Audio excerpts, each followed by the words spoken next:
전도서 5장 1절부터 7절까지 말씀입니다. 전도서 5장 1절로 7절까지 말씀.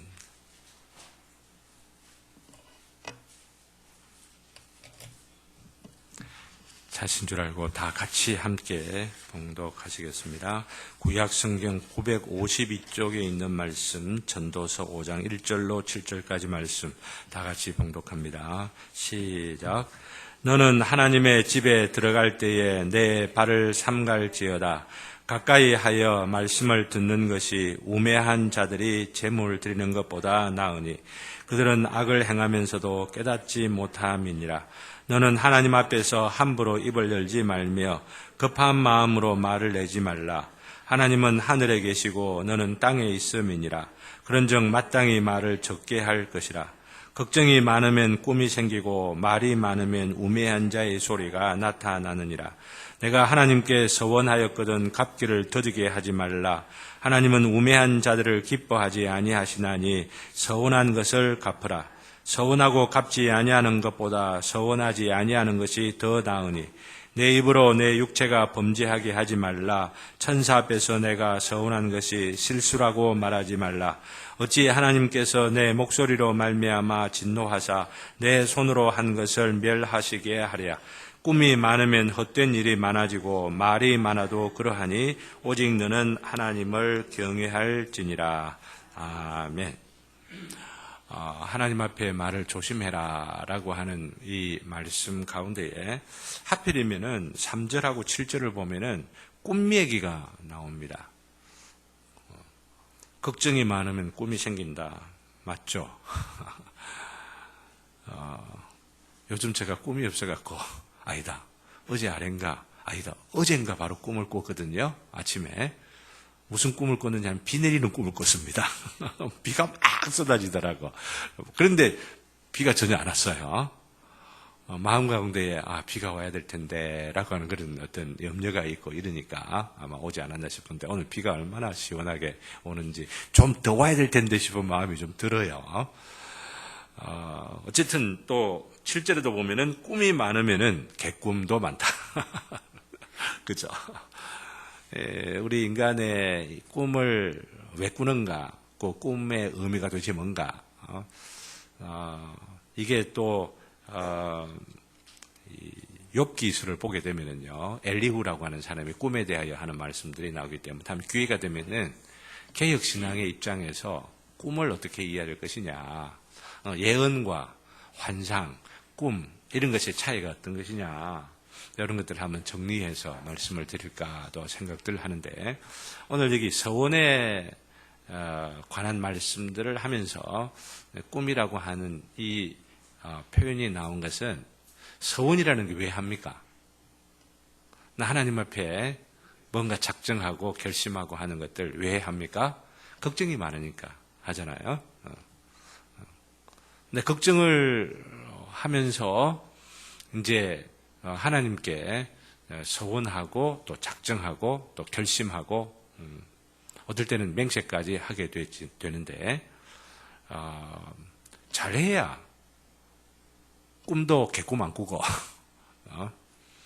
꿈 가운데서도 평안을 주시는 하나님이 놀라운 은혜들을 누리게 된다라고 하는 것들을 오늘 이 맥락을 통해서 우리가 헤아려 볼 수가 있는 겁니다.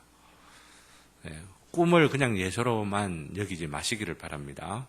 성경에서 우리의 지성적인 이 멘탈 프로세스라고 하는 것도 굉장히 중요하고 이런 의식의 작용 밑바탕에 있는 이 무의식의 과정의 그 흐름들도 누가 만드셨어요?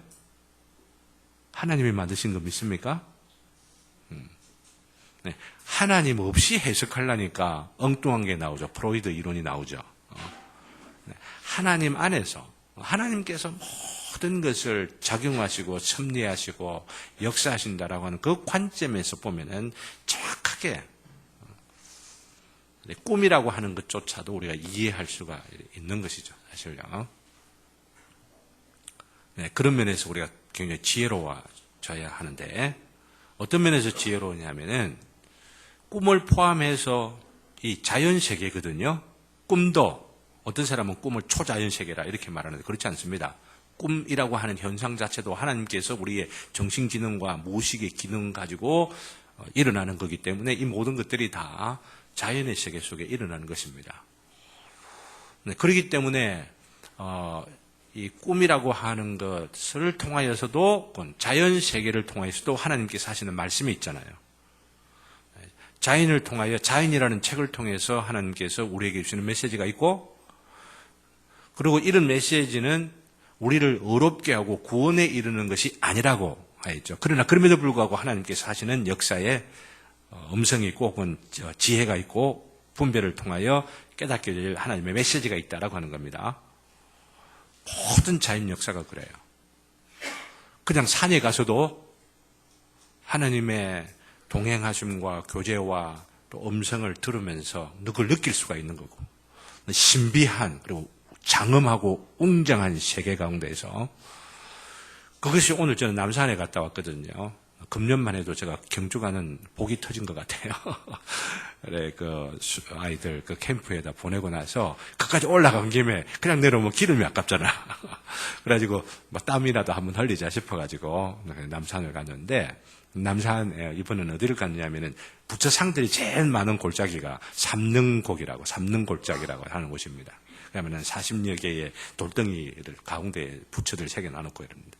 이런 이교 문화, 이교 종교의 세계 가운데서도 하나님이 역사하신 것이 있어요.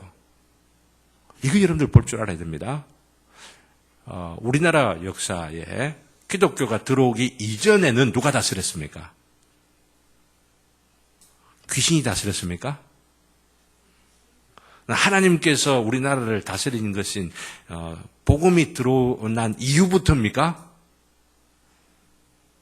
훨씬 그 이전에부터 하나님께서 때와 스타일을 정하셔서 처음에는 불교가 지배하게 하시고 그 다음에 불교에 대해서 실망하고 유교가 지배하게 하시고 그리고 때가 되어서 기독교가 그러니까 사명이 있는 거예요. 엄청난 사명이 있는 겁니다. 불교를 무작정 잘못된 것만 생각하고 유교가 무작정 문제 있는 것만 생각하고 배척하는 것이 아니라 왜 하나님께서 기독교가 들어오기 전에 왜 불교로 이 나라를 번영하게 하셨는가? 쇠퇴하게 하셨다가 또 유교라고 하는 것을 통하여서 왜 이 나라의 역사를 경영해 가도록 하게 하셨는가? 하나님이 하셨단 말이에요. 하나님이. 그리고 이런 불교 문화, 부처상 이런 것들을 보면서도 기독교의 이 복음을 변질시켜가지고 불교화 만들어면 절대 안 됩니다. 그렇지만 불교의 역사 가운데도 하나님이 역사하시고 주관하시고 통치하시고 다스렸다라고 하는 그 관점에서 하나님의 지혜를 볼 줄 알아야 되고 하나님의 섭리의 능력을 볼 줄 알아야 된다라고 하는 겁니다. 제가 말씀드리는 것은 우리가 꿈을 포함하고 어떤 이 자연의 현상이든지 역사나 이방의 문화라든지 이교 종교라든지 이런 것들조차도 사탄의 역사조차도 사탄도 하나님께서 딱 눌러버리고 막 꼼짝 못해 이러면 못하게 하실 수 있는 분 아닙니까 하나님? 그런데도 왜 버려두시는 것일까? 이런 생각들 하면 사탄의 역사 가운데서도 하나님의 뜻이 드러난단 말이죠. 그러나 우리가 알아야만 할 것이 그런 이 자연 세계를 통하여 일어나는 문화와 역사 모든 현상들 가운데 일어나는 것들을 우리가 아무리 많이 알고 지혜롭게 분별한다 할지라도 그것이 구원에 이르게 하는 것은 아니고 구원에 이르는 것은 오직 하나님의 말씀인 초자연적 계시인 바로 성경을 통하여 주어지는 거고 성경의 빛으로 우리에게 구원을 주시는 성경의 빛으로 다시 한번 세상의 자연을 보고 역사를 보고 문화를 볼 줄 알아야 되는 거예요. 그리스도인들에게는 그게 엄청난 사명이 그래서 주어져 있는 것이죠. 개인이 그렇고 교회가 그렇고 이 민족 불교와 유교 이후에 기독교가 왔다고 하는 바로 이것 자체는 불교가 실패한 거 유교가 실패한 거 이제는 성공해라라고 하는 것 아니에요. 이제는 성공해라라고 하는 거예요. 네, 이것들을 왜 불교가 어떤 면에서 실패했는가, 유교가 왜 어떤 면에 실패했는가, 이 한반도의 역사를 통해서 제가 한번 실명할 기회가 이번 수련회 때 좀 서론적으로 좀 말씀을 드릴까 하는 생각을 좀 하거든요. 장훈이도 오세요. 와가지고 꼭 들어야 되는 거예요. 못하면 못 오는 거지 잘하면 못 오는 게 아니지. 그죠? 안 하면 손해고. 안 하면 손해고. 어쨌든요, 우리 기독교의 사명이 얼마나 놀라운가. 한 문화의 한 귀퉁이 차지하는 거, 혹은 뭐 여러 종교들 가운데 한 종교 이 정도가 아니다라고 하는 것들 우리가 알아요. 기독교를 우리가 배우고 읽히면서 오늘 그 부분으로 나가려고 한 것은 아닌데, 그죠? 어쨌든요, 이런 가운데 꿈이라고 하는 부분이 나와서 이제 말씀을 드리고 앞으로 더 자세하게 꿈에 대한 건 좀 더 체계화 시켜가지고 아마 기회 있으면은 말씀을 드리도록 하겠고, 오늘은 서원에 관계되는 부분을 말씀드리는데, 지난주에는 맹세에 관한 것들을 말씀하였죠. 우리 박 강사님이 잘 설명을 하였습니다. 22장 합당한 맹세와 서원에 대하여 할 때에 1항부터 4항까지는 맹세에 대하여, 그리고 5항부터 오늘 7항까지인데 이것은 서원에 관하여라고 하는데, 이 맹세와 서원의 공통된 점은 약속이라고 하는 겁니다. 약속. 하나님에게 한 약속이든지 사람에게 한 약속이든지 약속이라고 하는 거고, 이 부분이 문화적인 측면에서 다음 주에 그리스도의 문화를 꽃피우자라고 하는 이 주제와 더불어서 우리가 오늘 수요일을 공부하는 가운데에 있기 때문에 문화라고 하는 측면에서 이 약속의 문제인 맹세와 이 서원을 생각을 해볼 때에 공통적인 요소를 우리가 먼저 생각해 보면은, 우리 한국 문화에 결정적으로 중요한 게 바로 여기라고 생각합니다. 왜냐하면 한국 사람들 거짓말 참 잘하거든요. 뭐라고 말 안 들어도 여러분들이 다 잘 아실 것입니다. 거짓말이 얼마나 많이 있는가. 앞에 말씀드린 대로 이 기독교의 사명을 두고 이야기할 때에 이 기독교의 본질, 핵심은 약속입니다. 약속의 종교입니다. 언약의 종교라고 하는 거죠. 기독교를 한마디로 이야기하면은 구약과 신약 아닙니까? 옛 언약과 새 언약 아닙니까? 언약의 언약, 약속의 약속. 약속의 종교라고 하는 것이죠. 이 말은 어떤 사명을 갖고 있어요? 이 사회가, 한국 민족이 어찌어찌 하다가 너무나도 외침 많이 당하고 어려운 일을 많이 당하고, 그리고 쫄아들고 만주를 포기하고 살인을 포기하고 그러면서 그것도 남한으로까지 내려와가지고 쫄아드는 것처럼 대마도도 빼앗기고 이러는 가운데 이 쪼글쪼글한 여기에서 빠둥빠둥하고 살다 보니까 생존을 위하여서 습관이 되고 뭔가 본능이 되어진 게 뭐냐면 거짓말하는 거예요. 살아야 되니까. 이런 가운데 기독교가 들어왔다? 거짓말하지 않는 거잖아요. 거짓말하지 않음으로 인하여서 이 문화를 본질적으로 바꿔줘야만 하는 거란 말이에요. 기독교의 사명이 그런다고 하는 거예요. 복음의 사명이, 교회의 사명이. 온 세상은 다 거짓말을 한다 하더라도 나는 거짓말하지 않음으로 인하여서 십자가에 나는 죽는다. 그렇게 죽으신 분이 누구예요? 예수님이시잖아요. 그리고 그 죽으심으로 인하여서 우리는 구원함을 받았고, 그렇기 때문에 예수님은 약속 지키고 죽음다 하더라도 나는 그러면 안 죽어? 한편으로는 안 죽을 수 있죠. 어떤 면에서 하나님의 영원한 저주를 받지 않았다고 면에서 안 죽는 거죠. 그렇지만은 주님의 그 죽으심으로 인하여 죽지 아니하게 된 자들이 또한 져야 할 십자가가 있다라고 하는 것. 그게 그리스도의 남은 고난이죠. 다른 말로 말씀드리면 바로 약속과 언약이라고 하는 것이 그렇게 중요하다라고 하는 겁니다. 저는 그렇게 교회에 있을 때마다 어떤 모임 같은 거 있을 때 정확하게 시작을 하죠. 그죠? 끝내는 것은 막 이야기하다 보니까 조금 늦어지는 경우도 조절을 이렇게들 저렇게들 또 못하는 게 있지만 시작만은 정확하게 하려고 하는 거. 이게 약속이라고 하는 거죠. 약속의 문화, 언약을 지키는 문화. 이 언약을 지키는 이 문화라고 하는 것들은 얼마나 중요한지 우리 교회에서 결정적으로 중요한 것은 세례를 받을 때에, 학습을 받을 때에 약속을 하잖아요. 나는 이렇게 하겠습니다. 나는 이렇게 믿고 이렇게 행하겠습니다. 이 약속이란 말이죠. 근데 직분을 받을 때에도 나는 이렇게 믿고 이렇게 봉사하고 이렇게 배워가겠습니다. 또 이렇게 또 봉사하겠습니다.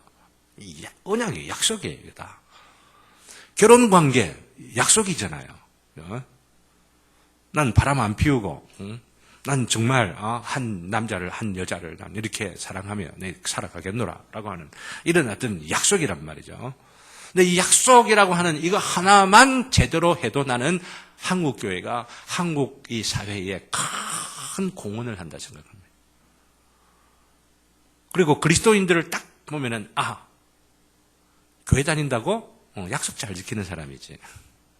이렇게만 된다 생각해 보세요. 교회를 다니는 사람이지 술 안 먹어? 담배 안 피워? 아이 답답해. 이렇게 된다고 한다면은 문화를 바꿀 수가 없어요. 한국 사회의 대안이 될 수가 없다라고 하는 이야기입니다. 그리스도인 딱 하면은 그 사람에게는 그 사람이 그 말을 했어? 그러면 믿어야지. 당연히 믿어야지. 그 사람은 그 말 안 지키면은 죽는다. 죽는 사람이야. 이 정도가 돼야 사실은 이 사회의 대안이 되는 거고 이 사회의 소망이 되는 거죠. 고신이 70주년 우리 교단이니까 한국 사회의 소망인 고신 이런 식으로 이야기할 때 주여 정말 그랬으면 너무 좋겠다 싶은데 그렇지 못한 것들이 너무너무 많이 있어요. 사실은요. 전 한국교회 장로교회 이런 총회 저런 총회 이름들 해갖고 이렇게 있는 것들 보면서 너무너무 답답한 것들이 있어가지고 제가 지금 계획을 하기를 한국의 이 총회 이런 교단에 있는 신학교회 교수님들에게 이 교단에 있는 그 교수님들에게 이 신학교에 있는 교수님들에게 저게 질의서를 보내려고 좀 하고 싶어요. 당신들 교단에 이런 문제가 생기는데 교수들 입장에서 어떻게 생각하느냐. 나 지금 그러려고 지금 몇 가지를 좀 준비하고 있습니다. 고신교단의 교수들에게도 한번 질의서를 보내려고. 이런 문제를 총회에서 결정했는데 이게 과연 성경적이라고 할 수가 있느냐. 과연 우리가 믿는 웨스민스터 고백서에 맞는 것이라고 할 수가 있느냐. 이런 데 질의서를 보내려고 하는 거예요. 하도 답답해가지고. 교수들이 그런 걸 책임져야 된단 말이죠. 아니요라고 하는 말을 해야 된다는 말이에요. 그런데 그렇게 하지 못하는 일들이 많이들 있어요. 심지어는 그렇잖아요. 지난 주일에 맹세에 대해 부모들 이야기하면서 우리 강도사님이 아주 강조를 했습니다. 직분이 서약을 할 때, 직분 서약을 할 때 쭉 읽으면서 저도 빨간 줄로 해서 또 번역을 해놓은 것들 자료를 제공해두고 이랬었는데 우리 한국 교회에 너무나도 팽배해져 있는 함부로 약속하고 하나님의 이름을 함부로 사용을 하면서 서약은 해놓고 서약은 맹세인데 맹세를 해놓고 그 맹세한 대로 봉사하지 아니하는 목사들, 장로들, 집사들, 권사들. 윌리엄슨 목사의 그 해설해 놓은 거기에 보면은 내가 신조를 따라 웨스민 신앙고백서를 따라 믿고 봉사하며 섬기겠다라고 서약을 했는데 서약한 대로 하지 아니하는 것을 어떻게 표현하냐면 sin of enormity라고 표현을 해놨어요. 이걸 한글로 번역을 하면은 극악무도한 죄다 이렇게 표현한 거예요. enormity라고 하는 그런 표현이 enormity라고 하는 상상할 수 없는 큰 죄다라고 하는 거죠. 내가 극악무도한 그래도 한글 어감이 너무 센 것 같아 싶어가지고 다른 사람 번역해 놓은 걸 또 찾아봤어요. 그러니까 다른 사람 우리가 그 박은규 강사님 갖고 온 그 자료에도 보니까 극악무도한 죄이다 이렇게 번역을 해놨더라고요. 내가 지금 번역을 잘못한 건 아니구나. 서약했으면 서약한 대로 지키려고 하고 내가 서약한 바를 쫓아 지키려고 하면은 내가 서약한 것의 의미가 무엇이냐 하는 것들을 공부할 줄 알아야 돼요. 공부하면서 깨달아가면서 배워가면서 성숙해져 가는 거예요. 근데 이것들이 없으니까 이제는 자기 그냥 마음대로 판단하고 생각하고 주장하고 고집하고 막 그러니까 혼란이 오게 되는 거죠. 꼭 사사시대가 되어진 것처럼. 왕이 없으므로 자기 소견대로 행하였더라 라고 하는 것처럼.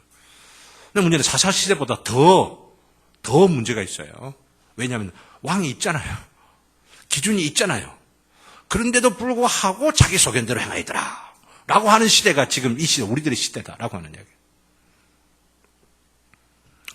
답답한 일들이 많이 있지만은 오늘 나와서 함께 공부하는 분들은 그렇지 않기를 바라는 그런 마음들이라고 생각을 하고요. 감사를 드리면서 오늘 이제 맹세와 공통된 부분들을 두고 있는데 이제 서원은 무엇이냐라고 하는 것들을 우리가 공부를 해가면서 차이점들을 좀 더 살펴도 보고 이래 하겠습니다. 먼저 이렇게 5항, 6항, 7항을 쭉 한번 읽으면서 간략하게 그 내용이 어떤 건지를 생각하고 중요한 강조점들을 제가 차이점들과 더불어 강조점들을 살펴보도록 하겠습니다. 5항 같이 읽습니다. 시작. 서원은 약속을 수반하는 서약과 같은 성질을 지니며 동일한 종교적 신중함으로 서원해야 하고 동일한 신실성으로 이행하여야 한다. 이게 동일하다는 말은 무엇과 동일하다는 겁니까? 맹세와 동일하다는 거죠.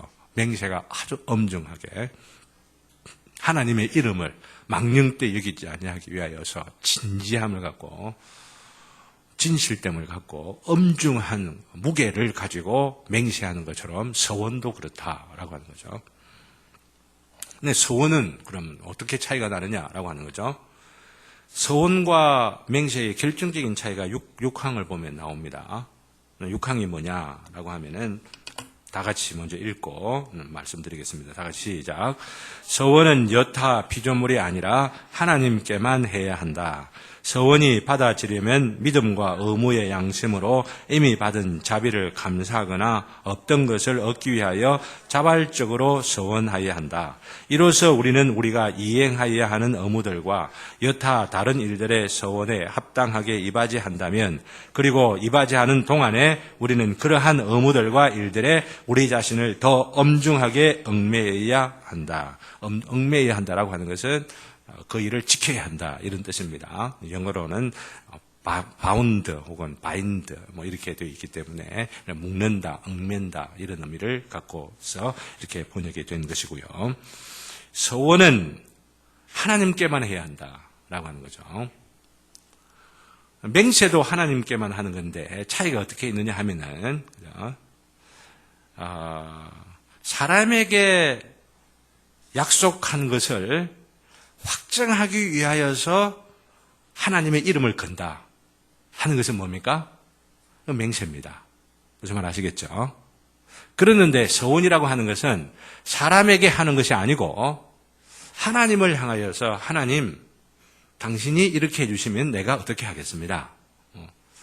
사람에게 어떤 약속을 하는 것이 아니고 하나님께만 약속하고 하나님께만 결심하는 것. 이게 지라라고 하는 거죠. 맹세는 사람에게 먼저 결심하고 사람에게 또 약속을 한 것들을 확정하기 위해서 하나님의 이름을 빌려오는 거죠.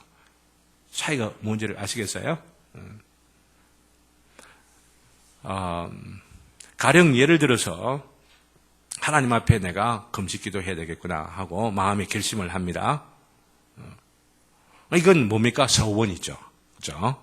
근데 이 서원이 이 맹세가 되는 것은 뭐냐면은 내가 이렇게 하나님께 기도한 것이 진짜다. 그걸 안 믿어주거든? 는 하나님 앞에 내가 맹세한다. 하나님이 번개를 내려도 괜찮다. 뭐 이런 식으로 이야기를 한다. 이것은 맹세가 되는 것이죠. 그러니까 비슷한 면이 있으면서도 차이가 있는 건 여러분 아시겠죠. 그죠? 구체적인 예들을 보면은 가령 이제 15일 내가 금식하기로 마음에 결심하고 아니면 더 하고도 싶은 그런 생각들을 가졌지만은 하나님께서 주시는 사인이 뭔가라고 생각하며 그것들을 기다리면서 너무 지나치게 우리의 성도들을 염려시키는 것 같다고 하는 생각과 마음이 주어지면서 이만하면 되겠구나 생각하면서 끝낸 거 이런 것들은 맹세가 아니고 서원이죠.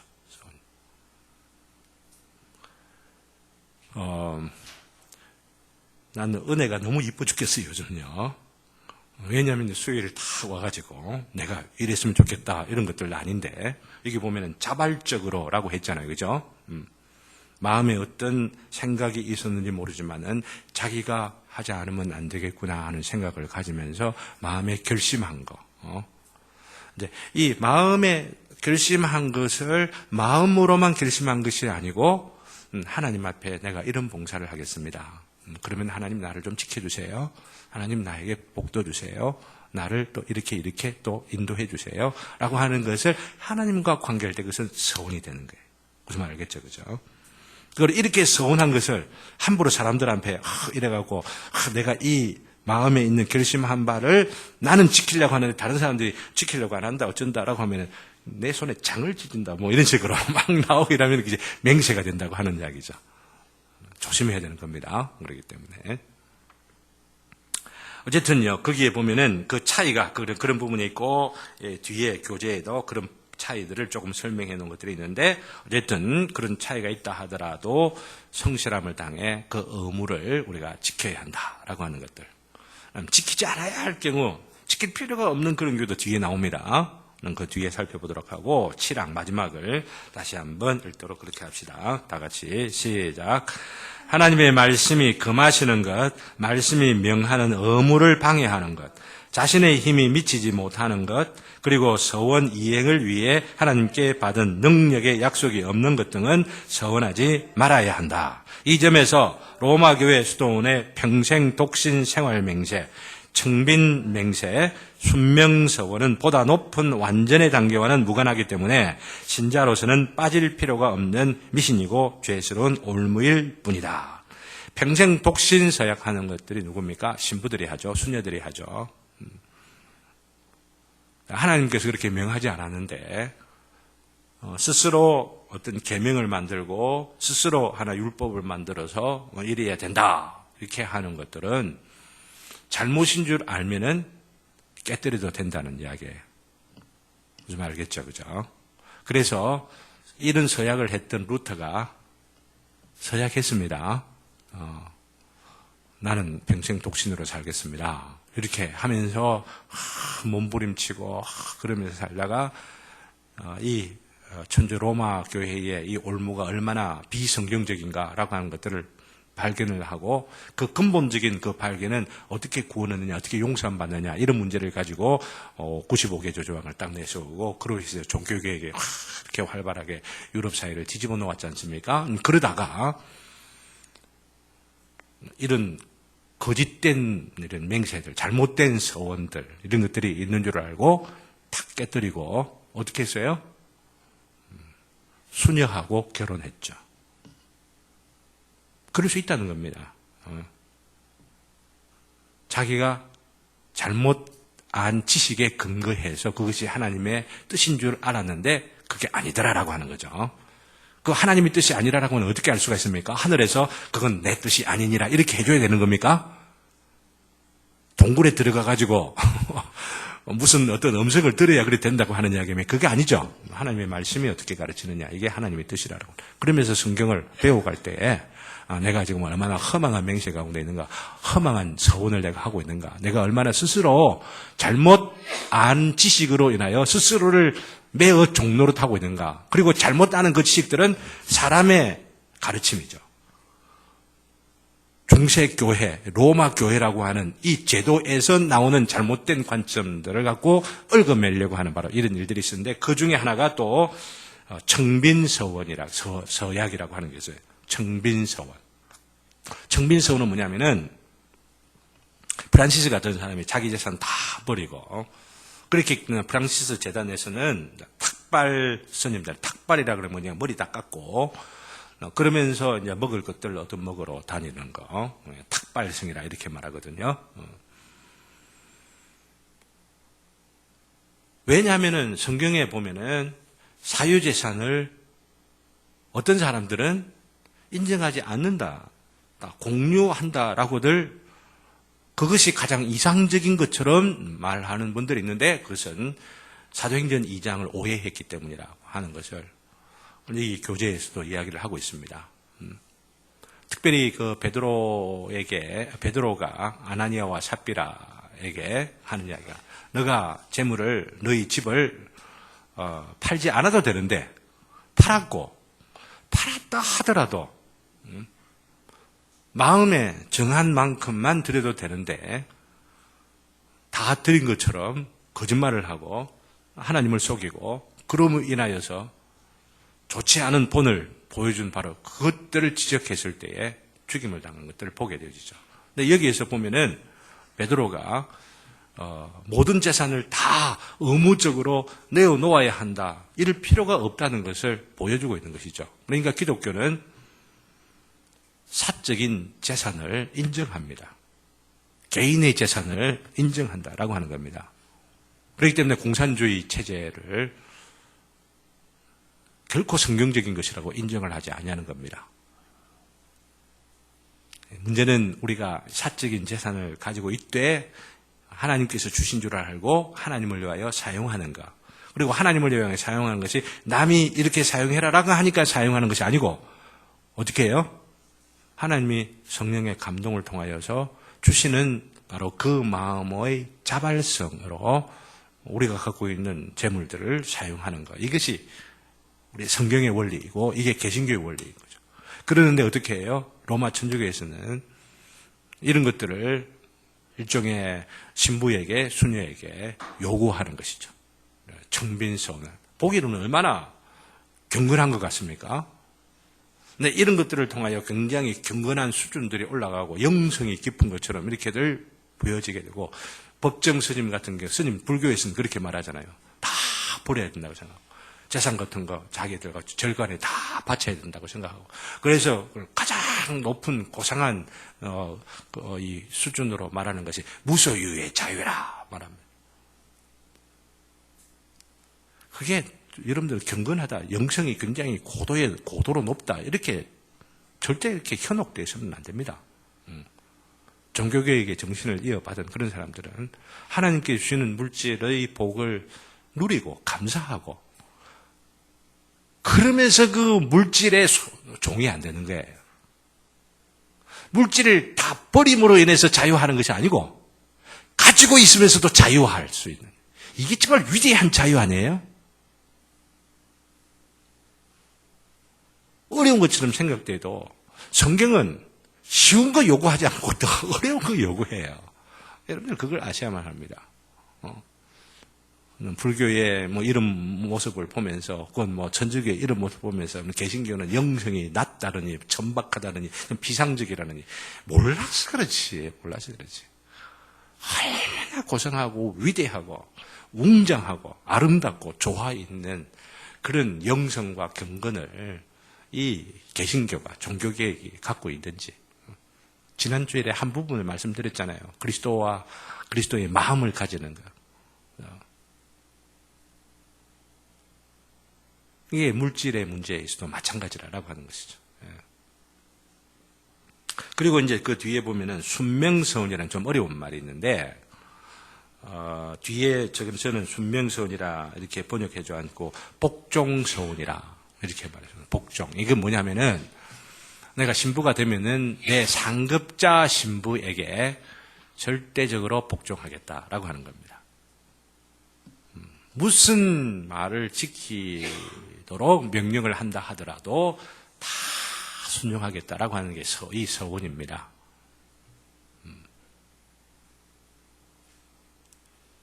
이 군대 보면은 무작정 복종해라 라고들 이야기하면서 그것이 이상하게 갑질 문화로 변질된 것을 우리 사회에서 알 수 있잖아요. 그게 당연히 군대라고 생각하는 것 같은 그런 조직체를 로마 천주교회가 갖고 있어요.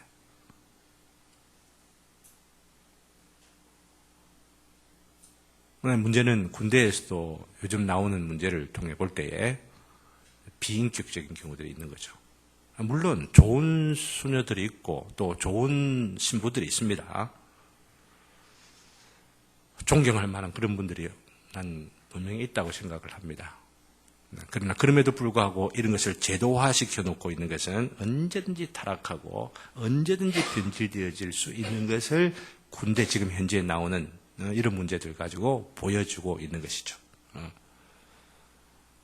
공관병들 제도를 만들어 두고 완전히 사적인 심부름꾼으로나 만들고 군인의 본연의 어떤 모습들보다도 사적인 어떤 편리를 위해 갖고 사용하도록 하게 하는 것. 근데 이런 것들이 비기독교적이다라고 하는 것을 철저하게 배우지를 못하면은요, 장로라 하더라도 박모 장군이 장로 아니에요, 장로. 장로 부인입니다. 장로 부인이. 이제 물론 언론에서 나오는 바로 이런 부분들이 뭐 왜곡되고 혹은 이런 정치권이 이렇게 바뀌고 뒤바뀌고 이러다 보니까 굉장히 조금은 왜곡되기도 하고 혹은 지나치게 강조되고 신상털이하는 식으로 되어지는 부분들이 또 있을 거라고 생각하기 때문에 굉장히 조심스럽게 우리가 이야기를 해야 된다고 생각을 합니다. 그런 면에서 이분의 신앙이 도대체 뭘까 이러면서 제가 자료를 갖고 찾아보고 이러는 가운데에 실망스럽더라고요. 구체적으로 이분이 간증한 간증 내용들을 들을 수가 이렇게 있었는데, 예를 들면은 그 간증 내용이 절간에서 군대입니다. 군대 절간에서 초코파이를 하나 주면은 우리 기독교는 교회에서는 초코파이 2개 주면은 된다. 그러면은 기독교인이 된다고 하는 식으로 이야기를 하고, 그래가지고 그 사람들이 기독교 되면은 2032년도까지인가는 전 국민의 70%가 크리스찬이 될 것이다. 이런 식으로 계산까지 해놨더라고요. 이야, 참 로맨티스트다라고 하는 생각들 하게. 초코파이를 주면은 뭐 더 많이 주면은 그게 자동으로 크리스찬이 될 거다. 이 그리스도인 된다는 게 뭔지, 이 중생이 뭔지 이런 것들을 정말 몰라서 정말 무식해요. 그런 부분에 대해서 들은 바가 없기 때문에 그런 식의 계산을 하는 겁니다. 와가지고 교회당 앉아 있으면은 그냥 그리스도인이 된 것처럼 생각하고 초코파이 먹고 아이고 감사합니다 하고 막 그 군대에서 막 얼마나 열정적으로 젊은 애들 막 힘을 발산할 데가 없으니까 막 온 교회 와가지고 막 몸을 흔들어대고 막 이래 하거든요. 그걸 보고 이야 은혜가 있고 막 충만하구나 뭐. 제발 속지 않았으면 참 좋겠습니다. 그래갖고 세례를 주죠. 그래서 참 복음의 참된 그 의미를 알고 그 인생이 뒤집어져서, 즉 그리스도와 더불어 십자가에 못 박히는 이것 없으니까 장로인데도 불구하고 장로부인인데도 불구하고 직분을 받았는데 불구하고 그 직분이 종로로 타는 건데, 그렇잖아요. 근데 종이 안 되고 갑질을 하는 거예요. 갑질을 하는 거예요.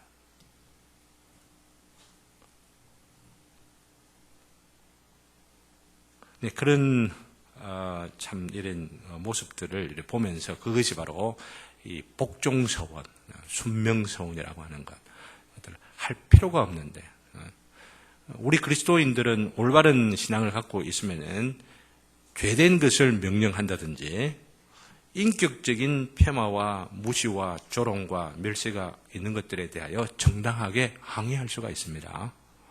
물론 지혜롭게 혹은 온유하게도 해야만 하겠죠. 군대라 하더라도 그렇습니다. 무작정 순종하고 무작정 복종하고를 하다가 국가에 큰 불행을 줄 수가 있는 어떤 비밀을 누군가에게 이야기를 하는 일들의 연료가 되어지는 일들이 있다고 생각을 합시다. 있을 수가 없는 문제죠. 있어서는 아니 되는 문제들입니다. 이런 잘못된 갑질 문화로 인하여서 벌어질 수가 있는 문제인데, 이런 문화를 바꿔주어야 할 자들이 누구냐? 바로 그리스도인들. 올바른 서원, 올바른 맹세의 문화, 약속의 문화를 만들어갈 때에 그게 가능하다라고 하는 거죠. 맨 첫 번째 페이지에 밑에서 두 번째 패러그램을 보면은 맹세와 서원을 좀 구분해 놓고 있죠.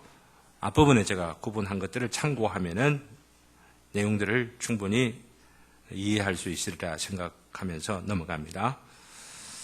그러나 두 경우 모두에 있어서 다섯 번째 줄인가에 보면은 두 경우 모두에 있어서 그것은 하나님을 경외하며 하나님께 대한 순종심을 갖고 맹세하거나 서원한 것들이 지켜지기를 바라는 마음에서 나오는 것입니다. 고 했죠. 성경구절 시편 기자의 말을 보면은 내게 주신 모든 은혜를 내가 여호와께 무엇으로 보답할꼬.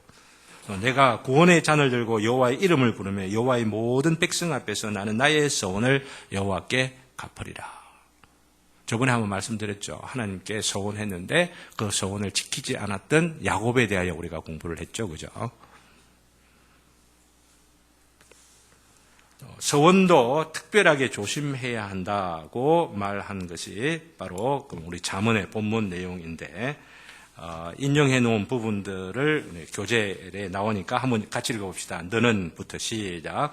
너는 하나님의 집에 들어갈 때에 내 발을 삼갈지어다. 가까이 하여 말씀을 듣는 것이 우매한 자들이 재물 드리는 것보다 나으니 그들은 악을 행하면서도 깨닫지 못함이니라. 너는 하나님 앞에서 함부로 입을 열지 말며 급한 마음으로 말을 내지 말라. 하나님은 하늘에 계시고 너는 땅에 있음이니라. 그런즉 마땅히 말을 적게 할 것이라. 걱정이 많으면 꿈이 생기고 말이 많으면 우매한 자의 소리가 나타나느니라.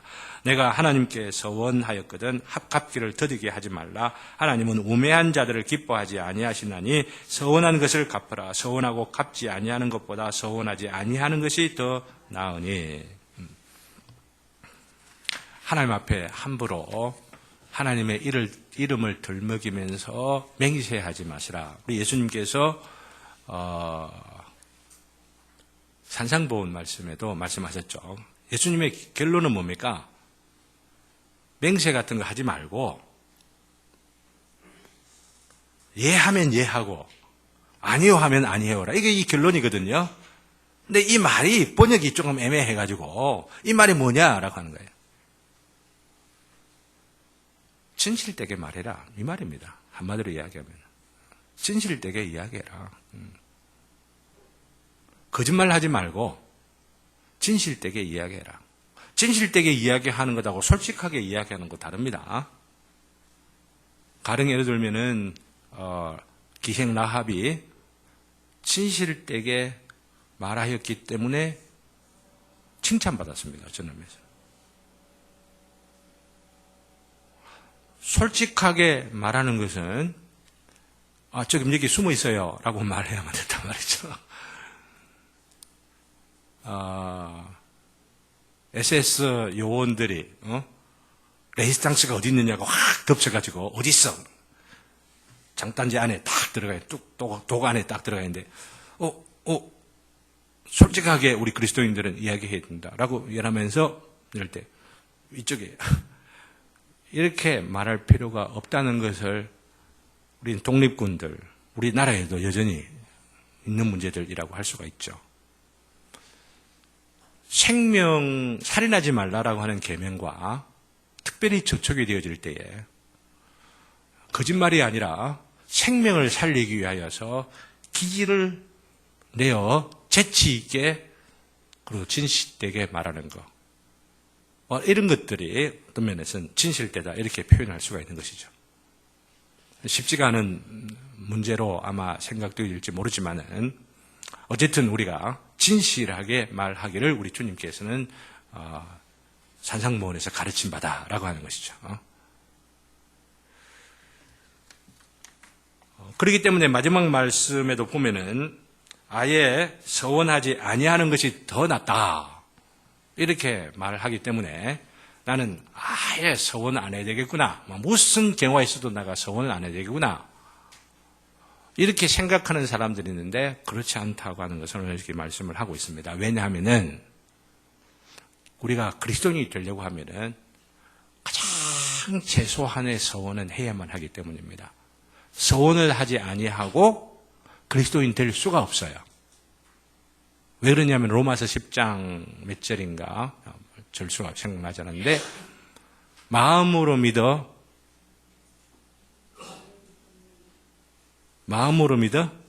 의에 이르고 입으로 시인하여 구원에 이르느니라 이렇게 있잖아요. 입으로 시인하는 거 이게 지금 서원하는 겁니다. 서원하는 거. 시인하는 게 그냥 어떻다 이런 의미가 아니고 서원하는 거죠. 그러니까 우리가 구원을 얻기 위해서는 마음으로 믿는 것에서만 있는 것이 아니고 마음으로 믿는 바를 입으로 표현해내야 된단 말이죠. 그것이 의가 있다고, 의로워졌다고 하는 것을 드러내고 증명하는 것이라고 할 수가 있는 거기 때문에, 그리고 그런 증명을 통하여서 이 사람이 그리스도인이구나 아니구나라고 하는 것을 구분하게 되고 교회의 회원으로서 받아들이고 아니면 안 받아들이고 이렇게 할 수가 있는 거죠. 세례를 주느냐 안 주느냐 하는 것들이 여기에 달려 있는 거죠. 거짓으로 서운하느냐 아니면 거짓 진실되게 서운하느냐, 이런 문제들과 관계돼 가지고 굉장히 중요한 게 되어지는 것이죠. 최소한, 그렇기 때문에 서원을 해야 되는 그 최소한의 내용 가운데에 들어가는 것이 빨간 줄로 표시해 놓은 겁니다. 두 번째 페이지 그 세 번째에 보면 빨간 줄 해놨죠. 그죠? 교회의 회원은 기본적으로, 가장 기본적으로 세례를 두고 이야기하는 거라 볼 수가 있는데요. 그 세례 내용에 대부분의 개혁교회들 안에는 이 서원들이 본질상 다음과 같다고 말하면서 네 가지를 이야기해 놓고 있어요. 네 가지. 서원의 내용에 네 가지를. 우리가 세례받는 사람에게 질문하는 내용이 바로 이 내용입니다. 사실은. 이게 첫 번째가 뭡니까? 같이 읽습니다. 시작. 성경을 오류가 없는 유일한 신앙과 생활의 규칙으로 믿을 것, 영구히 영접하는 것, 그리고 순종할 것을 서원하는 것. 이 말은 하나님의 말씀으로 영구히 인정한다, 영접한다, 이런 의미입니다. 하나님의 말씀, 오류가 없다. 즉 내가 믿는 바, 또 행하는 바에 가장 기본적이고 절대적인 기준이 성경입니다. 이것 지금 받아들이는 거란 말이죠. 다음 두 번째, 시작. 자기 자신을 죄악되고 부패하였으며 또한 그리스도 안에서만 주어지는 구원을 받아들이기 위해서 자기 자신을 버려야 할 것을 서원하는가. 성경을 믿습니다. 절대적으로 그리고 그 믿는 바 그리고 행하는 바의 기준인 것을 그 안속에 이게 다 들어가 있어요. 근데 사람이 악하기 때문에 성경을 믿는다 하나님의 말씀으로 해놓고도 내가 부패한 자이다, 죄인이다라고 하는 사람은 안 믿는 경우가 많이 있기 때문에 이것을 이렇게 지금 구체적으로 나열을 해놓고 있는 것이죠. 성경이 하나님의 말씀입니다. 이곳 속에 다 들어가 있어요. 성경 안에 내용이. 그다음 세 번째, 다 같이 시작. 예수 그리스도를 자신의 지배자로 인정하며 또한 생명의 새로움 가운데서 행하기 위하여 그분을 의지할 것을 서원하는 것. 예수님이 우리의 주인이다라고 하는 것. 지배자다, 통치자다라고 하는 것. 그것을 믿고 인정하고 또한 순종하고 따르겠습니다. 이게 지금 내가 그리스도인으로서 세례받을 때에 예수는 주님이시다라고 하는 말 속에 다 들어가 있는 것이죠. 그런데 그렇게 서약을 해놓고 예수님 뜻과 예수님의 말씀과 예수님의 어떤 의도하고는 전혀 관계없이 그냥 서약한 거 하고 믿는다고 해놔놓고 금방 돌아서면은 그 서약하고 무관하게 생활하고 있는 사람들이 얼마나 많으냐라고 하는 이야기죠.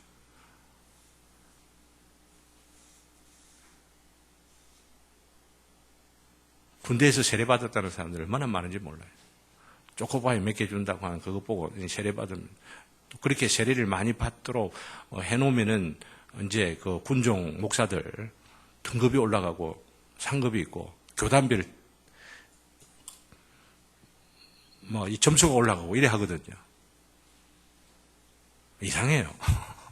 그렇게들 하니까 어떻게든 꼬아가지고 군대라고 하는 비정상적 상황들 가운데에서 어느 날 위기의식들을 가지고 있어요. 뭔가 조금이라도 초코파이 하나라도 더 주면 막 붙드는 거, 이게 더 좋은 모양이다 생각하고 한 입 묻고 그냥 없어지고 그러는데 또 하나 더 먹을 거 있다고 생각하면 서로 내후반에 와갖고 나는 이거 받았다, 이리 더 받았다. 그러면서 기분이 잠시라도 더 좋은 그런 것 가운데에서 교회가 더 나은 것 같네, 교회가 더 부자인 것 같네. 그러면 교회에 좀 다녀 나누면은 돈 많은 사람들한테 아니면은 그런 기회에 뭔가 좀 더 얻을 게 더 있겠네. 그런 마음들 갖고 너가 이런 질문들을 할 때 아멘 해. 그럼 내용이 뭔지 진지하게도 생각하자고 아멘, 아멘.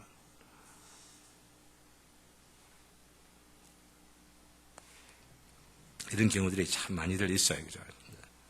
그리고 마지막 네 번째입니다. 네 번째. 다 같이 시작. 하나님의 말씀에 따라서 주님의 교회에 의해 시행되는 그리스도의 합법적인 권징에 주의할 것을 서원하는가.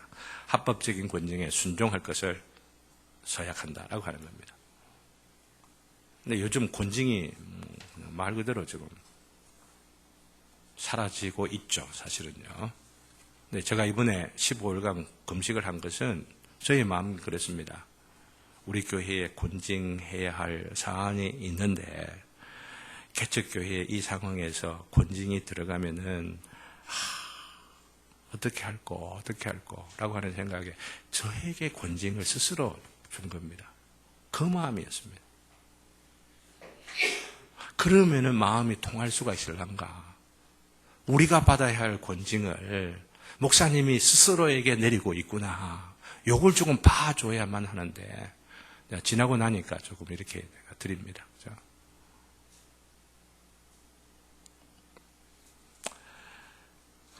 그런데 이제 그 거짓된 서원들, 잘못된 서원들에 대하여서 마지막 부분에 잠시 이야기를 하고 마지막 페이지 넘어갑니다. 마지막 3페이지를 보면은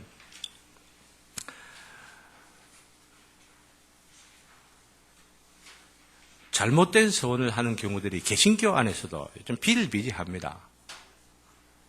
나는 우리 주일학교 아이들을 캠프에 보내놓고 굉장히 염려가 되는 부분이 바로 이런 부분입니다. 아주 막 음악과 분위기와 감성적인 이런 걸 통해 가지고 평생 하나님을 위해서 선교사로 내가 가겠습니다. 뭐 이러면서 요구를 하거든요. 여기 마지막 말씀에 보면은 맨 위에 패러그램 마지막 부분에 그것은 때때로 심리적으로 감정에 영향을 행사하여 순간의 감정적 자극에 의해서 서약 카드에 사인을 하고 이 서약 카드에 많이 있으면 있을수록 캠프가 성공했다. 막 그냥 너무나도 열매를 많이 맺은 그런 어떤 이런 그 집회였다. 뭐 이런 것들로 지금 탁 보여줄 수가 있는 것들이니까 그런 류의 것들을 많이 한단 말이죠. 대학생들, 중고등학생들, 참 많아요.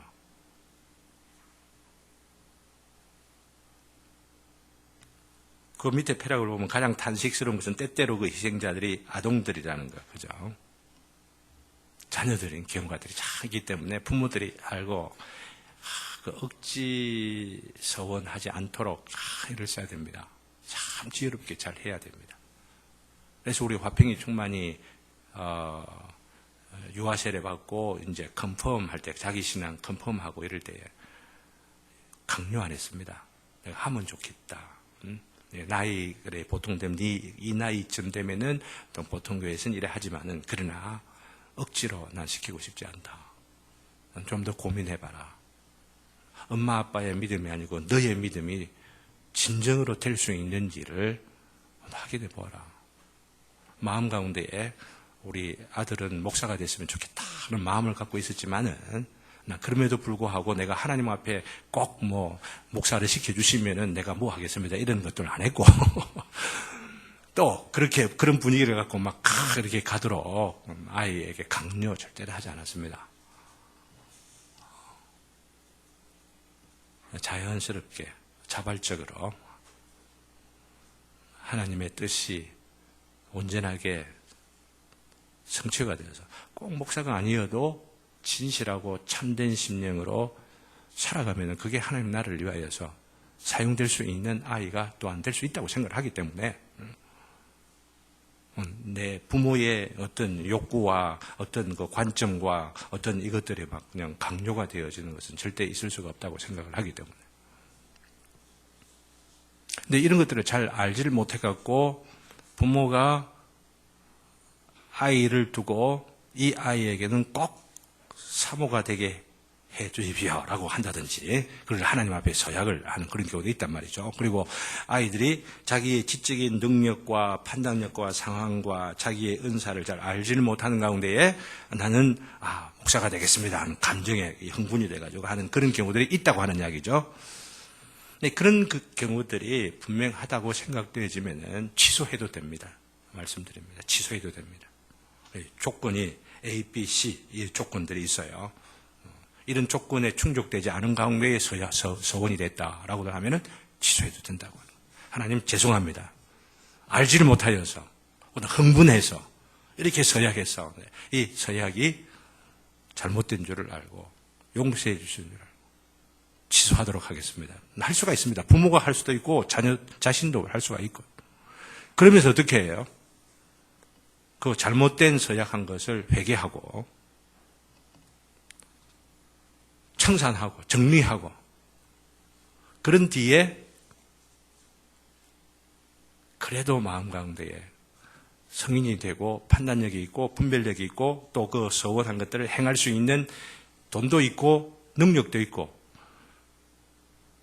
그런 것이 확인되어지면은 빨리 그 서운한 것들을 지켜야죠. 서운한 대로 해야죠. 만일에 그렇게 하지 못한다면은 하나님께서 책망하실 것입니다.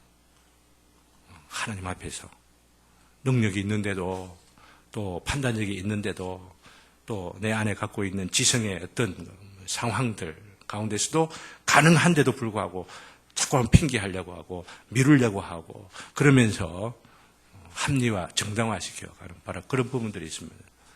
하나님께서 돌리고 뺑뺑이를 돌려서라도 하나님 앞에 부르시는 역사들이 있게 되어지던 것들이 일반적인 또 경험 가운데서도 있을 거라고도 생각을 합니다. 자, 오늘 여기까지 하도록 그렇게들 하겠습니다. 여러 가지 아마 질문들이 또한 있을 거라고 생각을 합니다만은 이 내용들을 가지고 생각을 하면서 지난주에 불렀던 찬송 하나를 한 번 더 부르겠습니다. 248장 내용인데 우리가 믿는 하나님은 언약의 하나님이시고 언약의 하나님을 믿는 우리가 이 내용을 부르면서 그런 결단까지는 나오지 않기 때문에 4절에 있으면 좋겠다 생각하고 제가 4절을 만들어 두었는데 오늘 여기서 공부하려고 하지는 않고요. 단지 이 언약의 주님을 생각하면 나도 언약의 자녀로서 언약을 지키며 살아가겠습니다 하는 마음을 가지고 이 찬송을 같이 불렀으면 좋겠습니다. 248장 부릅니다.